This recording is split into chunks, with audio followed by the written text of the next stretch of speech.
வணக்கம் நண்பர்களே. நானும் உங்கள் எல்லாரும் மாதிரி தான் 20ஸில் ரொம்ப சிரமப்பட்டேன். ஸோ 20ஸில் நான் பண்ண தப்ப நீங்கள் உங்கள் 20ஸில் எப்படி நீங்கள் பண்ணாமல் இருக்கணும் அப்படிங்கிற சில டிப்ஸ் அண்ட் ட்ரிக்ஸ் நான் உங்களுக்கு சொல்ல போகிறேன். ஸோ பிடிச்சிருந்தா லைக் பண்ணுங்கள், ஷேர் பண்ணுங்கள், கமெண்ட் பண்ணுங்கள். அப்புறம் வேறு ஏதாவது வேணும்னா கமெண்ட் பண்ணுங்கள். ஸோ அவ்வளோதான் மக்களே. ஸோ 20ஸில் ஒரு கன்ஃபியூஷன் நமக்கு வரும். ஏன்டா அப்படி நடக்குது, எதனால் அப்படி நடக்குது, நமக்கு மட்டும்தான் அப்படி நடக்குதா அப்படின்னு ஒரு சம்பவம் நமக்குள்ள மைண்டில் வரும். ஸோ அந்த சம்பவத்தெல்லாம் தெரிக்க விடணும் அப்படின்னா உங்கள் ட்ராக்கை நீங்கள் ஃபஸ்ட்டு பார்க்கணும். வேறு யார் ட்ராக்கையும் பார்க்கக்கூடாது. ஸோ இதுதான் ஃபஸ்ட்டு பாயிண்ட்டு. ரெண்டாவது பாயிண்ட் என்னென்னா, நம்ம கரியரை பற்றி ஒரு பயம் வரும். ஸோ கரியர் நீங்கள் பயப்படக்கூடாது.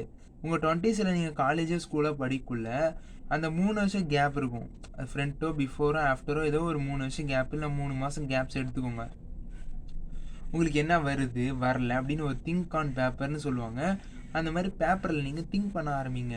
அப்போ தான் உங்களுக்கு கிளியராக ஒரு பாத்து கிடைக்கும். எதுலேயுமே இன்ட்ரெஸ்ட் இல்லை அப்படின்னு நீங்கள் நினைக்கக்கூடாது.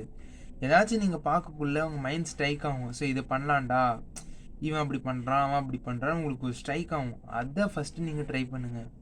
காசு இல்லாமல், ஒரு பேக்ரவுண்ட் இல்லாமல் என்ன உங்களால் பண்ண முடியுமோ அதை நீங்கள் ஸ்டார்ட் பண்ணணும். ஸோ இதுதான் second. Anything can happen if you want to do, you want to start today. So இதை மைண்டில் வச்சுக்கோங்க. அப்புறம் 3 அதாவது ஷோ பண்ணுறது. இப்போ நம்மளால் ஒன்றுமே பண்ண முடியலனாலும் நம்ம அன்றைக்கி டேக்கு அந்த ஒர்க்கை நம்ம பண்ணணும். இப்போ என்னால் உடம்பு முடியலன்னா ஒரு புஷ்அப் எடுக்கணும். இப்போ எனக்கு உடம்பு சரியில்லைன்னா ஒரே ஒரு நல்ல பொருளை சாப்பிட்ணும். பேரிச்சம்பழம், ஒரு ஃப்ரூட்ஸ் சேர்த்திக்கிறோம். ஸோ இந்த மாதிரி சின்ன சின்ன ஹேபிட்டை உங்கள் லைஃப்பில் கொண்டு வரணும். ஸோ இதை பண்ணிங்கன்னா உங்கள் ஹெல்த்தும் சரி, உங்கள் ஃப்யூச்சரும் சரி பர்ஃபெக்டாக இருக்கும். அடுத்து 4 நான் என்ன சொல்கிறேன் அப்படின்னா, இந்த 4th பாயிண்ட் என்னோடய லைஃப்லேருந்து நான் கற்றுக்கிட்டது. So memory.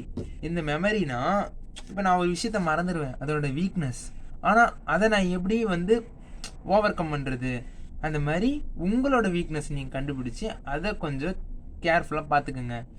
ஸோ இன்றைக்கி டே அவ்வளோதான் உங்ககிட்ட ஷேர் பண்ணணும்னு நான் நினச்சிது. ஸோ நாளைக்கு உங்களை சந்திக்கிறேன். தேங்க்யூ ஸோ மச் ஃபார் வாட்சிங்.